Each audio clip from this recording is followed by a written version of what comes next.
Bienvenue sur l'allumeur de réverbère.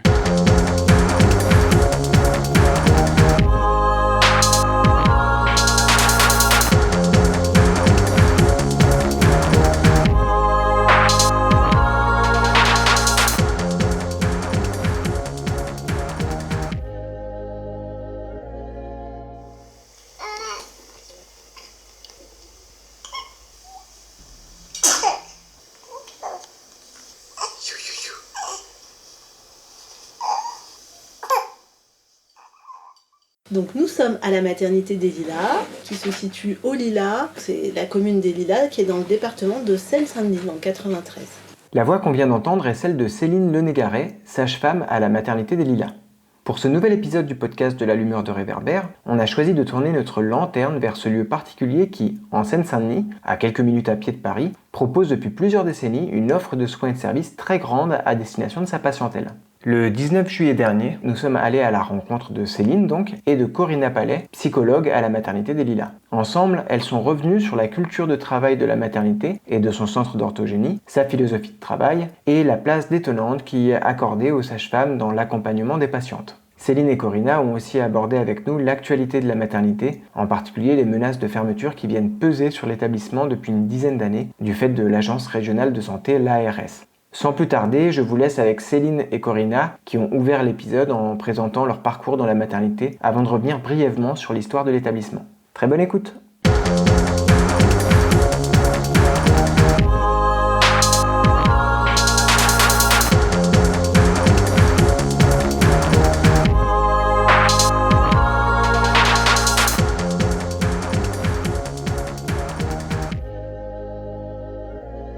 Donc, je m'appelle Corinna Palais, je suis psychologue. Je travaille au centre d'orthogénie planning familial et sur la maternité. Donc, j'accueille des femmes enceintes, quelle que soit l'issue de cette grossesse. J'accueille des couples ou des hommes qui sont en train de réfléchir sur leur parcours concernant la parentalité. Ça peut aussi être des personnes qui souhaitent avoir des enfants et ne peuvent pas en avoir. Ça peut être aussi des jeunes qui sont dans une démarche concernant la contraception. Enfin, c'est une clinique très variée. Alors, je travaille au Lilas depuis 27 ans. J'ai démarré au Lilas en tant que stagiaire pendant mes études. Je faisais un DEA, essentiellement côté mater. Et ensuite, à la fin de mon stage, je suis partie et on m'a recontactée pour me proposer le poste quelques temps plus tard, puisque l'une des psychologues, la psychologue du centre d'ortho, partait à la retraite. Et j'étais ravie qu'on me rappelle. Voilà, et ça c'était il y a 27 ans. Tu me dis si je me trompe, il me semble que tu as accouché au Lilas aussi. Oui, j'ai accouché au Lilas, pour l'une de mes filles. Ok. Enfin. Et une de tes filles a accouché au Lilas ? Oui. Tu as un lien professionnel et personnel Absolument, je connais des deux côtés, Mmh. même si c'est pas tout à fait pareil quand on travaille au Lilas. Et on est, je pense, beaucoup de membres du personnel à avoir accouché au Lilas. Je t'en prie. Alors, moi, c'est drôle parce que je me rappelais pas que ça faisait 27 ans que Corinna travaillait au Lilas, mais moi, ça fait aussi 27 ans que je travaille au Lilas. J'ai aussi connu la maternité par un stage. On avait le droit, en dernière année de sage-femme, de choisir un stage. Et ma mère qui avait accouché au Lilas, parce que je suis née là, m'a dit, mais va voir ce qui se passe au Lilas. Et c'est vrai que ça a été un peu une découverte pour moi, parce que c'était vraiment très différent des salles de naissance que je voyais en région parisienne. Donc, j'ai travaillé dans différents services. Je partage depuis 10 ans mon activité entre le centre d'orthogénie et le planning familial, donc des consultations gynécologiques, des consultations pour des demandes d'IVG, et la maternité où je suis des grossesses et je fais l'entretien prénatal. Je fais plus de salle de naissance depuis 10 ans. Voilà, donc j'ai aussi accouché au Lilas, mais mes filles pour l'instant n'ont pas encore accouché. Vous pouvez faire une présentation un petit peu de l'historique même de la maternité ? Alors, Voilà, ce que je peux dire, c'est que oui, en 64, voilà, ça a commencé, mais à l'époque, l'IVG n'était pas autorisé, Ouais. hein, donc il n'y avait pas de centre de planning logiquement, familial, ouais. voilà. Mais par contre, très vite, ça a été un lieu militant pour l'accouchement sans douleur, selon les méthodes Lamaze, ça a été une chose posée. Et puis par rapport aux droits des femmes et aux demandes à légaliser l'avortement, un certain nombre de médecins qui travaillaient ici étaient engagés, médecins et sages-femmes, étaient engagés maternité dans le MLAC, c'est-à-dire c'est des soignants qui faisaient des IVG, qui faisaient des avortements qui n'étaient pas légalisés à ce moment-là. C'est pour ça que c'est avortement et pas IVG. Donc ça a tout de suite été un lieu très militant où c'est intéressant quand on écoute les anciens médecins. Il se trouve que voilà, les anciens chefs de service et anciens médecins qui étaient engagés au MLAC, on a encore des liens avec eux. Ils sont partis, ils sont à la retraite de la maternité, ou des sages-femmes aussi, je pense à Chantal, qui sont partis de là, mais qui restent toujours en lien et qui notamment viennent toujours aux manifestations, continuent à s'impliquer. Donc tous les gens qui travaillaient à cette époque-là, je crois qu'on peut dire, hein, Céline, étaient très engagés politiquement. C'était vraiment un choix de travailler au Lilas. Et ce que je pourrais compléter aussi peut-être, c'est que cette structure qui a été du coup, qui a démarré grâce à une mécène qui s'appelait Madame de Charnière, son objectif c'était aussi de pouvoir mettre en œuvre les méthodes de ce qu'on appelait l'accouchement sans douleur. Donc dès le départ, même si c'était cette mécène qui a voulu ça, les médecins qui se sont engagés avaient une volonté de mettre la femme au centre et le couple au centre de leur choix. Voilà, leur choix d'accoucher si possible sans douleur, leur choix de ne pas garder la grossesse. Et ça veut dire que le positionnement du soignant est différent. Sur YouTube, on peut trouver des anciens interviews de Gérard Strouk qui a été chef de service pendant un moment aussi ici. Tout le monde se tutoyait. Peut-être la hiérarchie était aussi beaucoup moins lourde. C'est vrai que moi, en tant que stagiaire en dernière année d'études, c'est vraiment ce qui m'a frappée. C'est-à-dire qu'en fait, d'ailleurs, je retrouvais des choses que j'avais connues dans les méthodes d'éducation nouvelles sur le respect de l'individu qui est en face de moi. Évidemment, on n'est pas complètement dans un rapport d'égalité entre soignants et patients, mais il y a un respect pour l'autre, quelle que soit sa condition sociale, quels que soient ses choix. C'était particulièrement nouveau, enfin pour moi c'était nouveau dans le milieu médical, je connaissais pas ça du tout. Oui, c'est moins cette asymétrie qu'on peut trouver avec le médecin qui est le sachant. Ouais, parce que je rebondis sur un truc que tu as dit, tu dis ça change un petit peu le positionnement du soignant. Et du coup justement, qu'est-ce qu'on entend par soignant? De ce que j'ai cru comprendre de la maternité des Lilas, c'est qu'il y a une place très importante donnée aux sages-femmes. Par contre-coup, ça peut peut-être dire que la place du médecin est moins importante. Alors, moi, j'ai quand même le sentiment que ça a évolué. C'est-à-dire qu'il y a 27 ans, c'était assez réparti parce que justement, c'était des médecins qui étaient militants, qui étaient engagés. Donc, on avait tous la même façon de faire. Tu dis que c'était pas forcément la grosse figure du patriarche médecin qui va exiger le vouvoiement de la part des infirmières, etc. Tout à fait. Ouais. Non. Et moi, par exemple, quand je suis arrivée en tant qu'étudiante sage-femme, le chef de service m'a dit bonjour, on m'a serré la main, je suis Gérard. Moi, je me suis dit, il s'est trompé, il sait pas que je suis une étudiante sage-femme parce que ça se faisait pas du tout dans le milieu médical. Voilà. Après, c'est vrai que la place des sages-femmes en France a quand même changé. Moi, je trouve en 27 ans, même si ici, depuis toujours, on met en avant le choix des femmes et la physiologie, du coup, on a reconnu simplement la place des sages-femmes de façon peut-être plus... en tout cas, depuis quelques années, c'est quand même récent.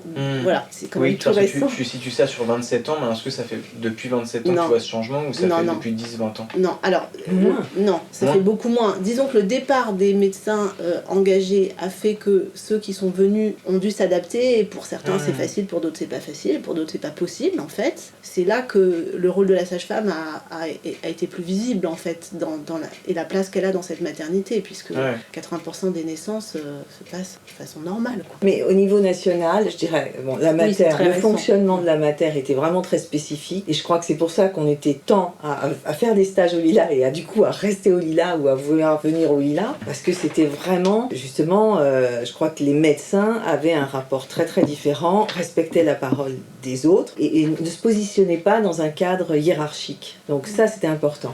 À la PHP, le positionnement des sages-femmes a un peu évolué. Ça n'empêche, les stagiaires qui viennent encore ici, elles disent toujours, c'est sidérant. Et nous, on s'en rend moins compte puisqu'on est là depuis très longtemps. Et heureusement que les stagiaires sont là et continuent de le dire. Et l'autre fois, j'ai filmé une stagiaire, justement en fin de stage, pour lui demander qu'est-ce que t'en penses, etc.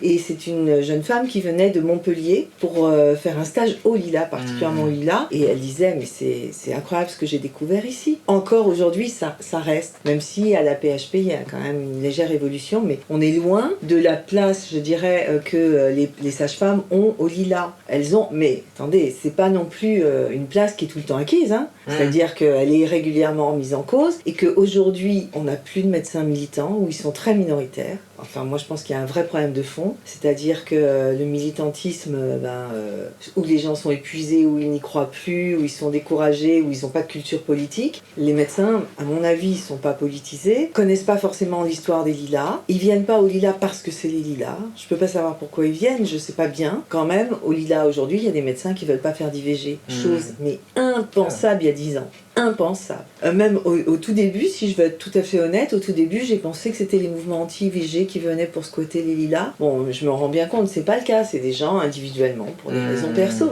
Mais moi, ça me pose question. Qu'on vienne travailler dans un lieu qui a cette image militante, dont ces médecins se servent aussi. Je travaille au lilas, etc. Or, nous qui les fréquentons au quotidien, dans les staffs, etc., c'est pas aussi simple que ça. Donc, au sein, je dirais, à l'intérieur des lilas, même si la majorité va être dans un mouvement d'une certaine cohérence, il n'en reste pas moins qu'on est amené à se battre aussi à l'intérieur. Et je pense qu'il faut que ça se sache, quoi. Et que les sages-femmes, elles se battent tout le temps.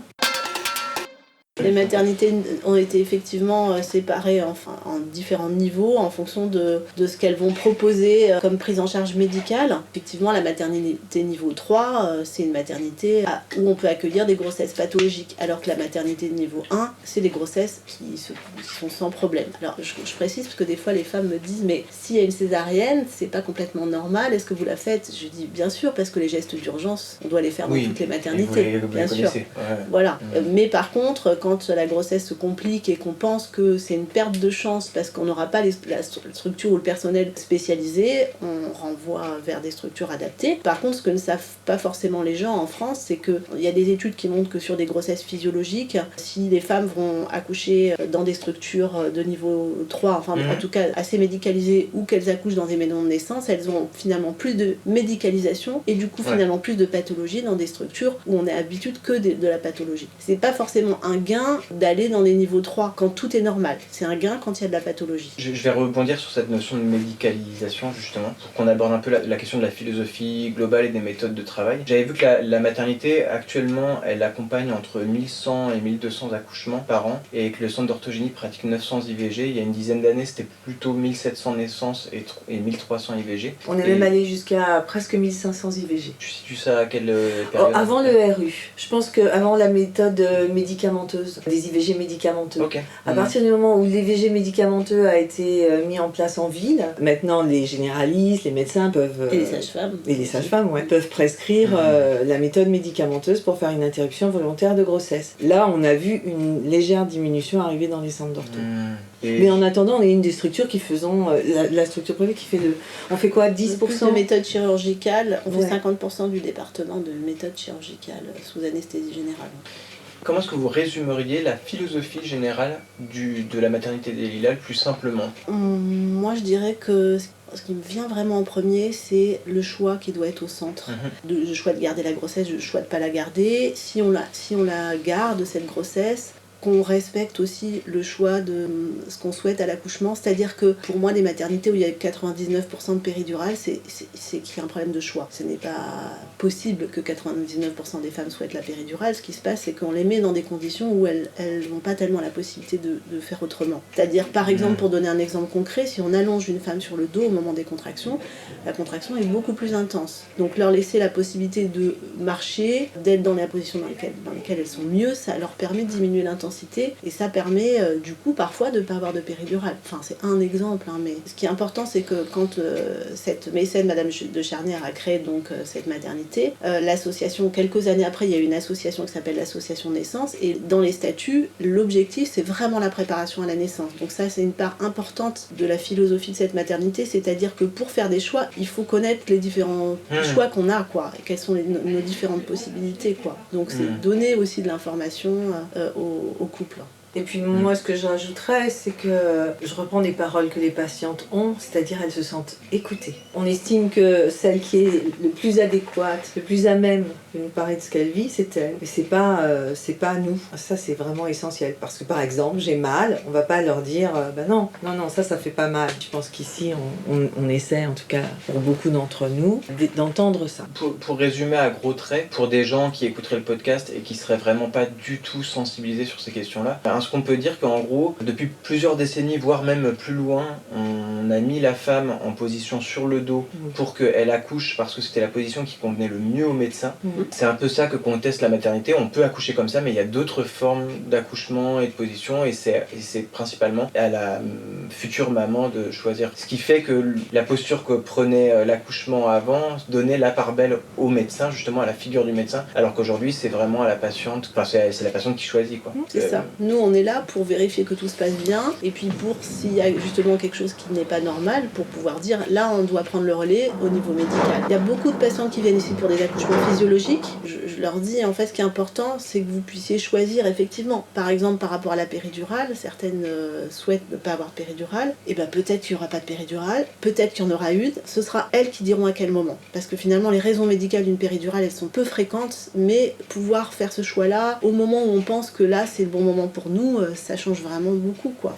Est-ce que tu peux expliquer ce que c'est qu'un accouchement physiologique ? Ouais, c'est un accouchement où il n'y a pas d'intervention qui va, par exemple, augmenter les contractions, qui va essayer d'accélérer les choses. Ou atténuer la douleur artificiellement ou...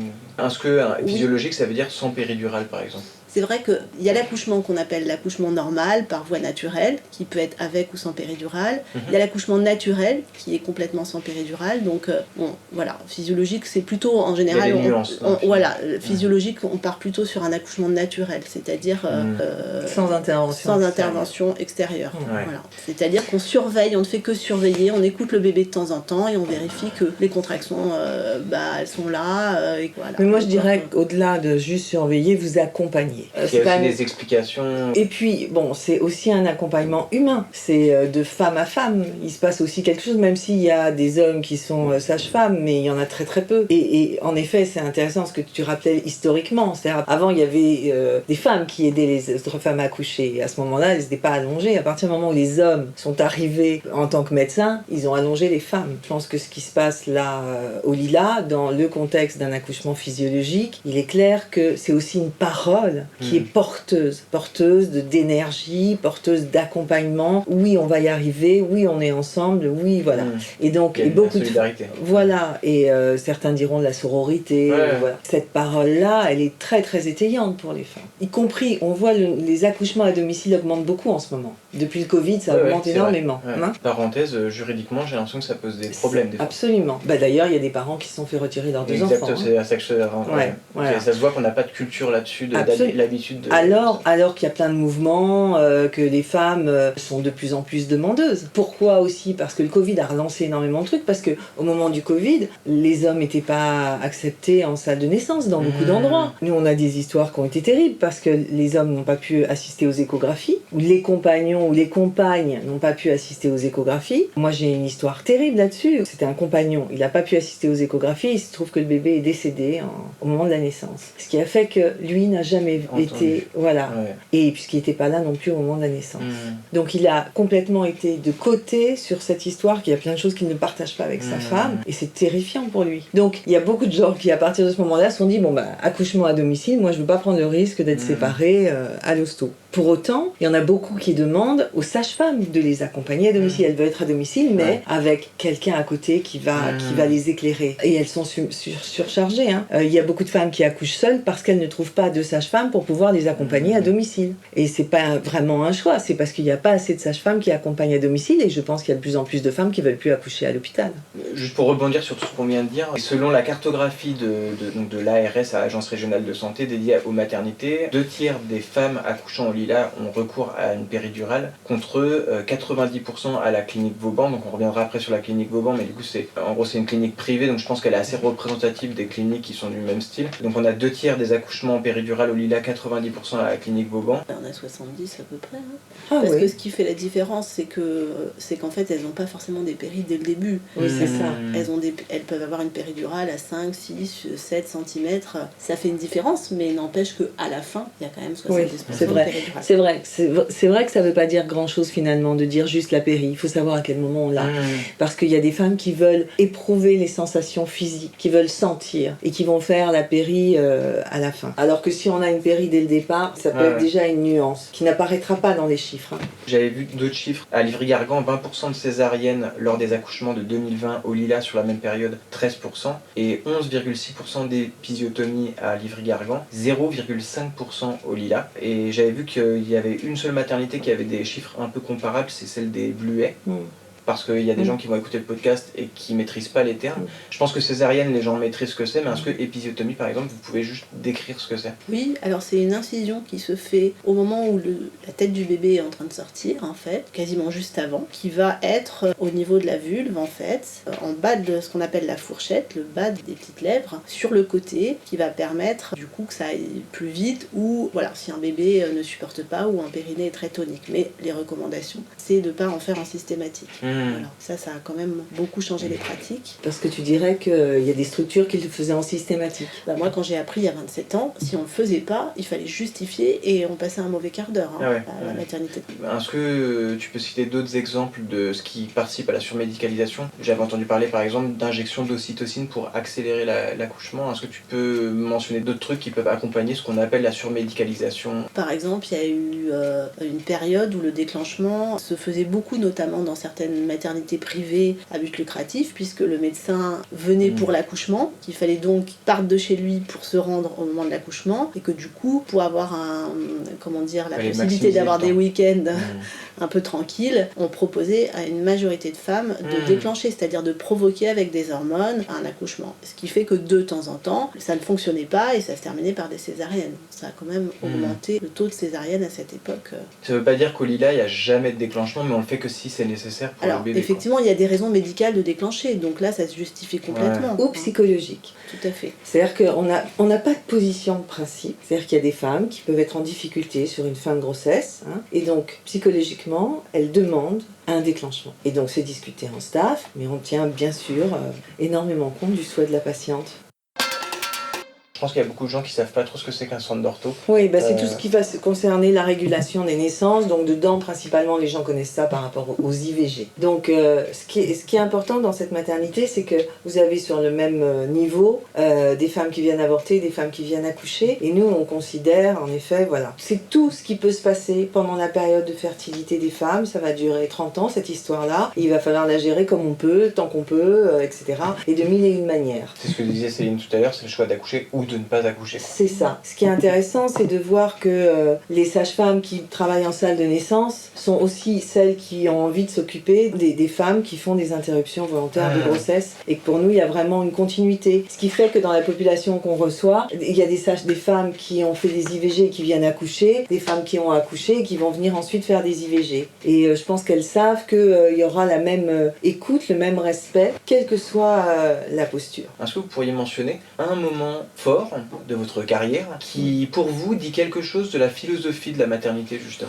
Il y en a tellement, en fait, des moments forts, c'est vrai. Mais je prends le dernier, le tout dernier. Si tu C'était veux, il y a 3 semaines. Une femme victime de violence qui est amenée par la police parce qu'elle était enceinte, elle était suivie au Lila, et donc elle est allée au commissariat suite à des violences de son compagnon. Et elle arrive au Lila, elle est examinée, et cette femme, après, nous explique donc que son compagnon est parti. La police donc va rechercher ce compagnon, mais cette femme est toute seule avec une petite fille de 7 ans. Elle nous dit, mais je peux pas rester. Or, il fallait qu'elle reste. Le médecin estimait que son état nécessitait une hospitalisation. Elle nous dit, mais non, ma petite fille, il faut que j'aille la chercher à 4h30 à l'école. Et donc, on est parti avec le comptable, parce que la directrice m'a dit que vous n'allez pas y aller toute seule, une femme, si jamais cet homme vient chercher sa fille. Donc, on est parti à 2 à l'école, chercher cette petite fille pour la ramener à sa maman ici. Et ensuite, l'état de cette maman nécessitant une hospitalisation, elle n'avait pas de famille à Paris, pas de famille en France. Eh bien, cette maman a pu rester avec cette petite fille pendant 1 semaine, le temps d'hospitalisation à la maternité des Lilas. Et il se trouve pendant cette semaine qu'elle a en plus accouché, que le compagnon a été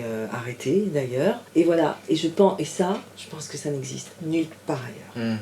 Alors moi j'ai une image en tête, mais c'est pas la culture de travail, c'est la première fois que j'ai vu, ça va être peut-être un exemple qui parlera pas aux gens, mais la première fois que j'ai vu une collègue accoucher une femme avec un périnée, c'est-à-dire l'ensemble des muscles autour de la vulve de cette femme, sans faire d'épisiotomie, ce périnée qui bombait, et je me suis dit, oh, qu'est-ce qui va se passer, ça n'est pas possible. Et puis finalement, ça s'est très bien passé, elle a accouché, mais je m'en suis toujours souvenue, parce que je me suis dit, en fait voilà, c'est la première fois que j'ai vu vraiment comment une femme pouvait accoucher sans épisiotomie, malgré cette transformation de son corps, qui n'était pas pensable dans les études que j'avais. Tu exerçais depuis longtemps à ce moment-là J'étais entre mon stage et mon début Ouais. de carrière, quoi. C'était vraiment le tout début. C'était vraiment la première fois que je voyais une collègue laisser faire sans intervenir sur un corps qui se transformait d'une manière que je n'avais jamais vue.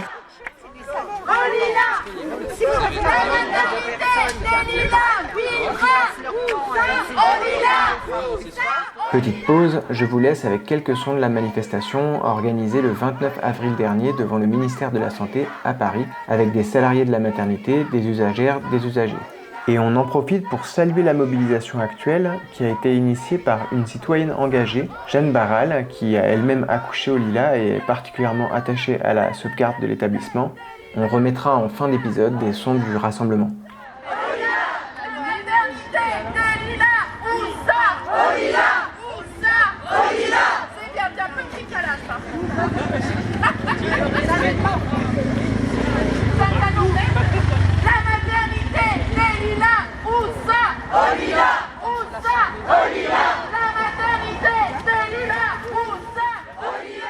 C'est-à-dire que c'est quand même lié à la représentation de la naissance. C'est-à-dire que nous, avec Céline, ce qu'on pense, c'est que de toute façon, la naissance, c'est physiologique, c'est naturel. Et ça devrait être un processus naturel qu'on accompagne. Or, pour le ministère de la Santé, c'est pas comme ça que ça se pense. Ce qui est coté, ce sur quoi la maternité va être payée, c'est ce qui va être de l'ordre de l'épisio, de la césarienne. C'est un acte En fait, c'est médical. Voilà. Une césarienne, ça dure une demi-heure et ça vaut à peu près 500 €. Un accouchement physio, vous avez parfois des sages-femmes qui vont accompagner une patiente 8 heures, 12 heures. Voilà. Ouais. Par contre, la maternité sera payée 300 €, quel que soit le temps passé. C'est une aberration. C'est-à-dire qu'on ne considère que la pathologie. Alors je trouve que c'est un rapport au corps de la femme qui est quand même très particulier. D'ailleurs, au lieu de considérer qu'il faut accompagner les femmes dans leur processus naturel et leur donner le moyen à toutes de ne pas avoir d'intervention ou le moins possible sur leur corps, eh bien on agit dans un sens contraire et on pousse à ce moment-là plutôt les équipes médicales ou les équipes privées. Si on veut avoir un budget qui s'équilibre, il faut faire il faut intervenir sur le corps des femmes. Ouais. Et nous, on sait bien que ce qui nous a donné vraiment un coup de canif dans notre budget, c'est la T2A. C'est à la partir du moment... tarification à l'acte. Voilà. Ok. Donc, c'est un contre... Alors, autant pour la chirurgie de ça, bon, je peux rien en dire, mais c'est un contresens en ce qui concerne l'accouchement. Contresens complètement. Moi, je veux bien qu'on parle des violences faites aux femmes, mais moi, je considère que de médicaliser le corps des femmes, c'est de lui faire des violences, alors que si on met en avant le travail des sages-femmes dans les accouchements physiologiques, comme le disait Céline, c'est 90% des femmes qui peuvent accoucher naturellement, et que les femmes sont demandeuses. Donc là, on va respecter le corps des femmes.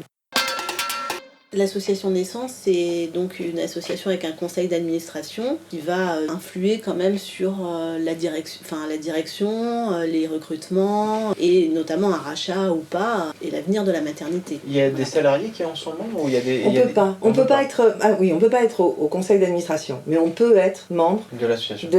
D'accord. Mais actuellement, il y a 15 personnes qui font partie de l'association. C'est une toute petite association. Vous dire, le CA, alors on en connaît certains, c'est-à-dire que le président c'est Monsieur Fabiano, le président adjoint c'est Monsieur Péricard, le secrétaire c'est Monsieur Chaudor. Mais jusqu'à maintenant, nous, on a toujours vu que Monsieur Fabiano, qui venait, pas tout le temps, mais qui venait à certaines de nos sollicitations, qui venait nous présenter ses vœux, etc. Et Monsieur Péricard, dont on a fait connaissance cette année, puisque le CSE, le Comité social économique, l'a invité pour répondre à certaines questions qu'on se posait sur la gestion budgétaire de cet établissement. L'association Naissance, en effet, et le conseil d'administration, c'est eux qui embauchent la direction. Okay. Et la direction, c'est elle qui mène la politique au sein de la maternité. Donc, ce que nous reproche l'ARS, c'est de coûter cher. C'est en effet, hein, on a un déficit important, mais dans les C'est années... 4,5 millions par an, c'est ça? C'est ça. Ce qui coûte très cher, ce qui est clair, c'est les salaires. Je suppose qu'il y a peu de maternités qui sont pas en déficit en France par nature. Bravo. Est-ce que la maternité des Lilas l'est particulièrement? Oui, mais la maternité des Lilas l'est particulièrement. Mais Vauban l'est, les Bleuets le sont. Vous voyez, les Bleuets, cette année, je crois qu'ils ont 800 000 euros de déficit, ou presque 1 million de déficit, Ok. avec 3000 naissances. Donc de toute manière, Ouais. si on fait des accouchements physio sur un niveau 1, vous ne pourrez jamais être excédentaire. Ouais. Ce n'est pas possible. Donc ça déjà, c'est la donnée de base. C'est pour ça que je pense que M. Claude Évin, qui a été directeur de l'ARS Île-de-France, a été un de ceux qui ont impulsé la suppression des petites maternités en disant ça coûte cher. Oui, il y a un phénomène de concentration Voilà. à l'échelle de l'Île-de-France. C'est ça, Ouais. et c'est ce qu'on appelle les usines à bébés. C'est-à-dire que voilà, on regroupe sur un même lieu. Alors oui, c'est vrai, quand on optimise, il n'y a pas de souci. Mais du coup, on se trouve dans des énormes structures. Or, nous, on voit bien qu'il y a toute une population qui a un vécu personnel qui fait que la grosse structure ou l'hôpital pose problème. Je prends un exemple parmi d'autres, des femmes qui ont été victimes de violences sexuelles, elles ont beaucoup de mal parce que c'est jamais les mêmes, etc. Alors qu'ici, on va être à taille humaine, elles vont connaître la sage-femme, au travers des visios, elles vont connaître toutes les sages-femmes de l'équipe, etc., etc. Il y a des tas de femmes qui ne veulent pas aller dans ce qu'elles appellent les usines à bébés, qui ont besoin de quelque chose de beaucoup plus intime. Donc une petite structure, c'est plus intime, mais forcément, ça rentabilise moins, parce que dans les autres, vous allez mutualiser les anesthésistes qui vont pouvoir faire d'autres choses, la salle d'opération où on pourra faire d'autres choses, etc., etc. Le seul truc qui me vient, c'est pour ça que je dis ce qu'on appelle usine à bébé, c'est pour le personnel qui travaille là-bas, parce que le personnel... C'est ingrat. Voilà. Ouais. Alors que le personnel, je pense que pour beaucoup, c'est la même chose que l'équipe des Lilas, c'est-à-dire qu'elles ont, les sages-femmes ont envie de bien faire leur boulot. Par contre, je pense que sur les rapports hiérarchiques, c'est pas les mêmes fonctionnements. Je pense que les médecins, ça doit pas être tout à fait les mêmes, parce que finalement, dans un niveau 1, le médecin, il est censé intervenir le moins possible. Si vous bossez dans un niveau 3, vous savez que vous allez intervenir beaucoup plus, puisqu'il y aura beaucoup plus de pathologies. Et il y a des médecins qui aiment le boulot, qui aiment intervenir sur le corps. C'est ça qui les fascine. Donc l'ARS, en gros, c'est on veut plus de structures qui coûtent cher. Et donc il faut elle trouver- menace de quoi en fait? Elle menace Fermeture. mais concrètement de retirer les accréditations de travail ou Alors, comment ça? la question des accréditations, c'est que régulièrement, il y a un passage d'accréditation, d'ailleurs qu'on a toujours validé, on a vraiment toujours eu des bonnes notes, parce qu'il y a beaucoup de gens qui font circuler le bruit qu'on n'est pas sécure, etc. Or, toutes les accréditations, on les a toujours eues. Mais l'ARS, elle donne des habilitations. Là, on arrivait à un terme, et donc il devait renouveler les habilitations. C'était le 2 juin. C'est ça. Le conseil d'administration faisait planer au-dessus de nos têtes l'idée que l'ARS pourrait ne pas renouveler les habilitations. Il y a Avec eu- le recul, tu penses que c'était un peu exagéré comme menace? Mais moi, je pense que la politique de la peur, elle est menée par cette direction depuis très très longtemps. Ça fait longtemps que moi, dans les CSE, je dis mais arrêtez de nous faire peur, tout le temps, l'ancienne direction, parce qu'on a une nouvelle direction depuis mars 2021 qui joue pas cette carte de la peur, ou moins, mais la direction précédente, qui à mon avis a été une direction dramatique, très nocive pour l'équipe et la structure, a joué la peur à chaque fois qu'on voulait bouger notre petit doigt, c'est attention l'ARS va nous fermer, attention l'ARS... Ce qui a mis l'équipe dans une fragilité, parce que ça fait 10 ans, plus de 10 ans, que cette équipe a l'espoir de pouvoir travailler dans d'autres locaux, dans des plus grands locaux, dans des plus beaux locaux, etc. Et patiente, et patiente, et patiente, et avec la menace de mais on va peut-être bientôt fermer, mais on va peut-être bientôt fermer. Et quand vous vivez comme ça, c'est vachement dur. Pour un prêt, pour un crédit, Ouais, pour c'est des s'installer. menaces concrètes, c'est-à-dire dans 3 mois, peut-être qu'on ne pourra pas vous payer, quoi. C'est vraiment des menaces Ah ouais. concrètes. C'est ça. Ouais. Mm. En décembre, peut-être que on Mm. ne pourra pas vous payer, on ne sait pas comment on va payer, on ne sait pas. Voilà. Alors juste pour résumer à gros traits, vers 2013, il y a déjà eu une menace de fermeture de la maternité. Je pense que c'était cette année-là où il y a eu déjà une mobilisation pour sauvegarder la maternité des Lilas. L'ARS a validé le fait que la maternité allait être relocalisée dans un autre terrain qu'avait identifié la ville des Lilas. C'est ça. Et ça ne s'est pas fait. Les projets ont été faits, on a même posé la première pierre. Ouais, le terrain a été gelé. Absolument. Les plans ont été Ouais. faits. Ouais, donc il y a eu beaucoup d'argent dépensé pour ça, plus de 800 000 euros. Ouais, la ville des Lilas, elle est très critique vis-à-vis de ce revirement de l'ARS en fait. Voilà, mais l'ARS à un moment dit, bah non, on arrête tout. Et tout s'est arrêté. Et du coup, pendant quelques années, il y a eu cette épée de Damoclès sur la fermeture, elle a été levée. Pas complètement, c'était il faut trouver un autre projet, mais on vous veut adosser avec une structure. Au départ, ils disent ok, vous reconstruisez. Toujours cette idée de concentration des services publics. Quoi. Ouais, des mutualisations, sauf pas service public en l'occurrence pour nous. C'est-à-dire que je pense que l'ARS attend qu'une chose, c'est qu'on sorte du service public. Enfin, on fait pas partie du service public. C'est ça aussi qu'il faut expliquer. On fait fonction de service public, mais on n'est pas service public. On est une association. C'est pas secteur public, mais ça fait un service public sans être secteur public. Quoi. C'est ça, c'est-à-dire qu'on est une association à but et nous travaillons à but non lucratif. Ouais, je vois. Donc nos salaires sont payés voilà, par l'association, mais qui elle-même est financée par un budget de l'ARS. Donc l'ARS dit ok, donc tout ça, ce projet sur ce terrain... C'était sur la commune. C'est juste à côté. Juste à côté, à côté d'ici. Ça a été l'occasion d'une grande fête hein, quand on a été posé la pierre. Et puis on y croyait fort, hein. Et c'est aussi ça, c'est que vous passez d'une déception à une autre. Voilà. Juste pour expliquer, là, en gros, ils sont corrects les locaux, mais ils sont un peu vétustes, quoi. C'est un peu les mêmes depuis les années 60. C'est pour ça qu'on parlait de relocaliser la maternité. Parce qu'il faut faire plus de naissances, et donc il faut qu'on agrandisse les locaux. D'accord. Aussi. Non, parce qu'on est vraiment à l'étroit. Hein. C'est-à-dire que par exemple, on est 3 à se partager ce bureau. Les médecins vont jongler et on va organiser les emplois du temps par rapport au bureau. Donc non, on est vraiment à l'étroit. Hein. Et puis vétuste.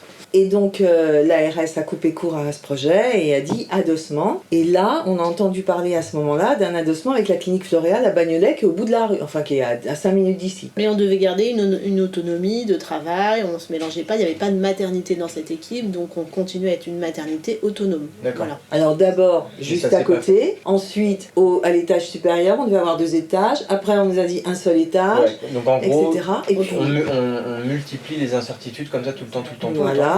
Et puis on n'arrive pas à avoir d'infos par notre direction. Et ça dure plusieurs années comme ça. À ce moment-là, on nous dit, parce que la clinique Floréal appartenait à Monsieur Gambaro, et on nous dit, Gambaro fait pas avancer les choses, sauf que ce qu'on voyait aussi, c'est qu'au niveau des dépenses, il y avait eu plus d'1 million d'euros dépensés sur ce projet-là. Ok.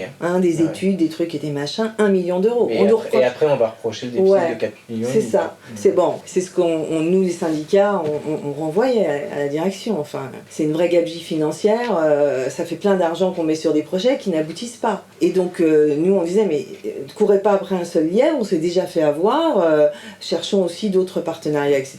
Mais la direction n'a rien voulu entendre. Et en effet, les habilitations, l'ARS avait dit, ok, on vous redonne vos habilitations dans la mesure où vous vous adossez à Floréal. C'était la condition. Il y a un écrit très clair, c'était Floréal ou rien. Donc, ils ont travaillé à Floréal, mais visiblement, le propriétaire de Floréal... Je sais pas ce qui s'est passé, enfin a changé d'avis, j'en sais rien, là c'est le flou artistique pour nous. Mais en attendant, il a vendu Almaviva, la structure Almaviva, et Almaviva a dit non, on veut pas des lits. D'accord. Donc là, bingo, on repart à zéro. Donc ça c'était en janvier de cette année, hein. C'est tout près. 2022 Parce que moi ce que j'avais lu c'est qu'il y avait 3 repreneurs, Almaviva et SOS. SOS. Et du coup c'est Almaviva qui était la piste la plus concrète et qui a fini par dire non, on veut pas se... Oui, alors il y avait Almaviva, SOS et Doctogestio. D'accord. Et Doctogestio c'est Vauban. Il s'appelle Avec aussi. Ouais. Voilà, avant il s'appelait Doctogestio et maintenant il s'appelle Avec. D'accord, donc en fait Avec, tu viens de le dire, c'est le propriétaire de la clinique Vauban à Livry-Gargan. Oui. Donc Livry-Gargan c'est une commune de Seine-Saint-Denis, mais qui est quand même pas à côté. C'est le groupe Avec qui aujourd'hui est la piste la plus concrète pour... oui, parce que les 2 autres se sont tirés. Ouais. SOS a dit non, Almaviva a dit non. Donc du coup, reste Avec. Sauf que quand on nous a dit voilà, ça va être le groupe Avec, moi je me suis mis à potasser sur le groupe Avec pour voir qui était le groupe Avec. Et là j'ai découvert que le groupe Avec, c'était plein de structures avec plein de procès, des difficultés d'argent évidentes. En termes de pratique, j'ai mentionné tout à l'heure les chiffres, j'ai comparé les chiffres de la maternité des Lilas à ceux de Vauban et ils sont assez parlants sur une différence de culture de travail. Ouais. Est-ce que eux ils parlent de garder l'autonomie pour la maternité des Lilas? Non, pas du tout. Pas du tout. Moi j'ai posé clairement la question au président d'Avec et je lui ai demandé s'il accepterait de ne pas reprendre la direction de l'association et il a répondu très nettement quand il reprend une assoce, parce que c'est son truc, hein. Il rachète pour 2 € une structure en difficulté et puis il la relance. Concrètement, ce qui est proposé, ça se traduirait par la disparition de la maternité des Lilas dans ces locaux-ci. Oui. Ce serait relocalisé provisoirement ou alors, définitivement à Livry-Gargan. Son projet, c'est ça. Sauf que la réalité, c'est qu'il ne peut pas reprendre l'ensemble du personnel. Donc déjà, il dispatcherait l'ensemble de ces gens. La réalité, c'est que Vauban, ça ne tourne pas. Vauban, c'est déjà déficitaire. Vauban, elle n'a pas assez de naissances, elle en a même moins que nous. On nous fait croire que c'est Vauban qui vient sauver les lilas et lui se présente comme ça, mais la réalité c'est que c'est pas vrai. Ouais. C'est qu'il vient récupérer notre nom, il vient récupérer notre personnel puisqu'il en manque, et récupérer sa structure qui est en difficulté puisque lui il est locataire là où il est, et que les propriétaires lui ont demandé de partir d'ici 2-3 ans. Donc de toute façon d'ici 2-3 ans, Vauban, là où c'est à Livry-Gargan, ça ferme. Ouais, Donc qu'est-ce que ça veut dire? Que l'ARS nous mette entre les mains de quelqu'un qui économiquement, si on regarde toute la structure sur toute la France, on s'aperçoit qu'économiquement elle est très en difficulté. Ils nous mettent dans une structure qui est en difficulté, qui au niveau maternité est en déficit aussi, qui n'a pas de locaux. Qu'est-ce que c'est un peu dogmatique. Ça dit que même juste sur le plan comptable, ça n'a pas beaucoup de sens. Bah, ça n'a aucun sens. Ils voudraient nous faire mourir, ils ne feraient pas différemment. Mmh. Pour nous, c'est clair que si, parce qu'on a donné tous les documents sur toutes les informations juridiques qu'il y a avec le groupe avec actuellement, on a remis tout ça à l'ARS pour que l'ARS sache qu'on est au courant et qu'on sait bien à qui ils veulent nous redonner. On les a remis aussi à la direction et au conseil d'administration en leur disant, attendez, ne nous prenez pas pour des billes, si vous nous vendez à ces gens-là, c'est que vous êtes en train de nous tuer. Mine de rien, ça pompe du temps et de l'énergie de faire ce genre de recherche, d'aller se positionner vis-à-vis de la structure officielle voilà, qui te en plus subventionne. d'un travail, on nous demande en plus de présenter des projets. L'ARS a dit présentez-nous des projets. Donc qui présente les projets? Les salariés qui travaillent, qui sont déjà en sous-effectif comme partout, qu'on a du mal à recruter, les sages-femmes qui font des heures supplémentaires sans arrêt. Donc comment on peut demander aux salariés de présenter des projets alors qu'on a déjà... Enfin voilà, c'est déjà difficile d'assurer la continuité comme partout. Ouais, du coup, il y a eu une mobilisation, enfin une nouvelle mobilisation là qui s'est réorganisée pour maintenir la maternité des Lilas. Donc il y a eu 2 manifestations devant le ministère de la Santé. Il y en avait une le 29 avril et une début juin, avec un soutien de quelques figures politiques qui sont liées au territoire et aussi. surtout des citoyens, enfin surtout des... Principalement des des citoyens. Je suppose que cette mobilisation des citoyens, elle est nécessaire aussi parce qu'au bout de 10 ans, est-ce qu'on a envie de se mobiliser pour quand on est soignant? C'est clair qu'elle est vraiment indispensable. Et du coup, l'autorisation d'exercer, elle courait jusqu'au 2 juin. Et grâce à cette mobilisation, elle a été prolongée très d'un honnêtement, an, c'est pas vraiment grâce à la mobilisation, puisque l'ARS avait déjà prévu de prolonger d'1 an à cause des problèmes du Covid. Cette prolongation, elle ne concerne pas que la maternité, Non. c'était général, c'est ça? Voilà, Ouais. sur toutes les structures qui étaient justement en bout d'habilitation. Maintenant, on a un point d'interrogation. Nous, en tant que salariés, ce que tu disais est juste, c'est-à-dire qu'au niveau de la mobilisation, les gens sont épuisés. Et puis parce que, aussi au sein de la mater, il a fallu se battre sur plein d'autres choses, aussi avec l'ancienne direction.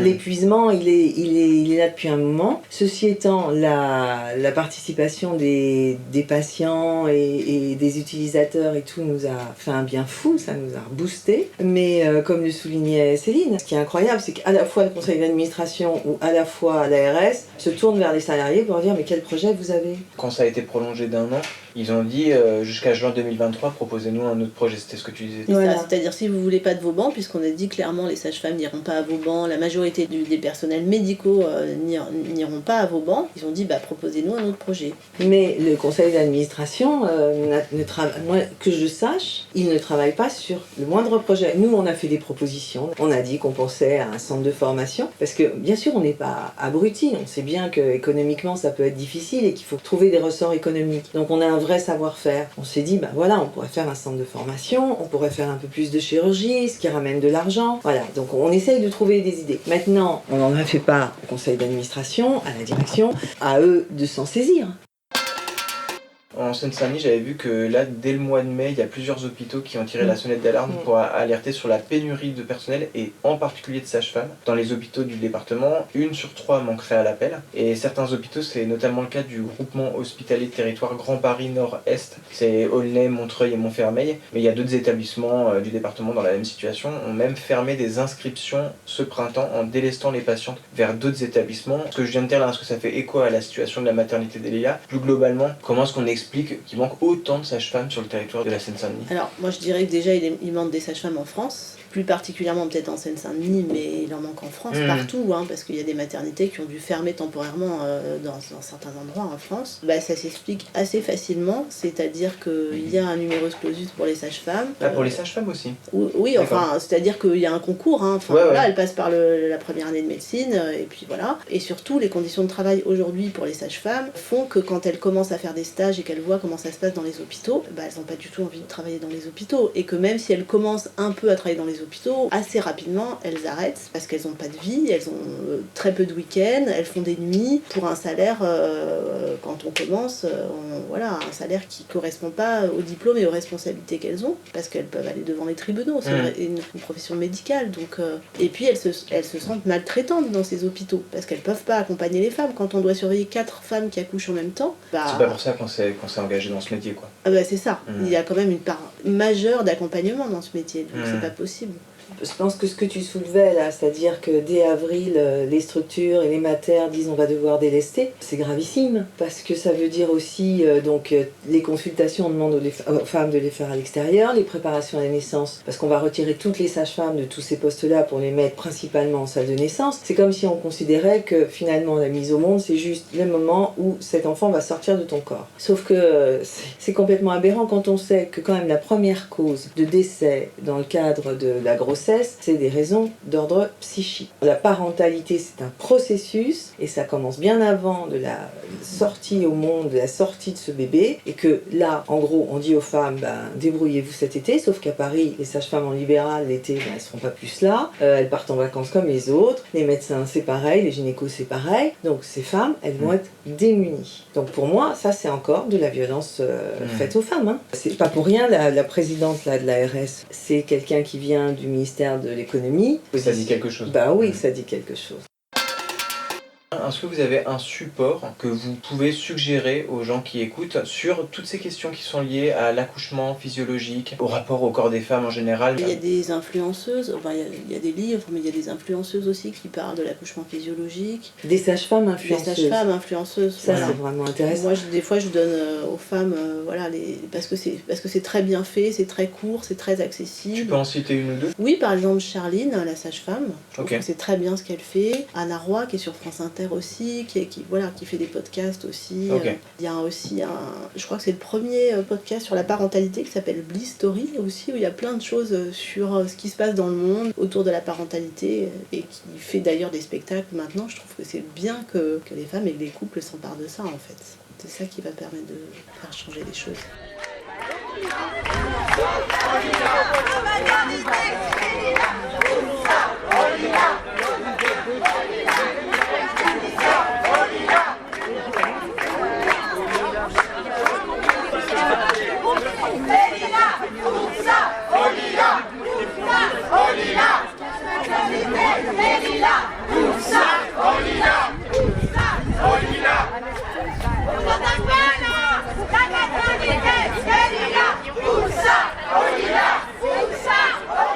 On arrive au terme de cet épisode.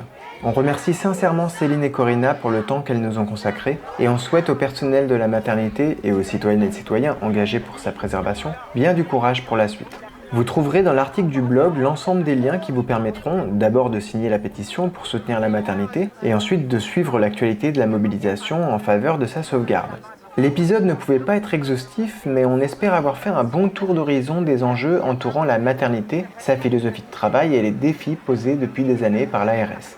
La question de la maternité des Lilas ne concerne pas juste le personnel qui y travaille, ou les patientes qui dans le futur souhaiteraient s'y rendre. Nous l'avons touché du doigt au cours de l'épisode, ce combat concerne tout le monde, en cela qu'il esquisse la vision du service public et le rapport au corps des femmes que nous souhaitons.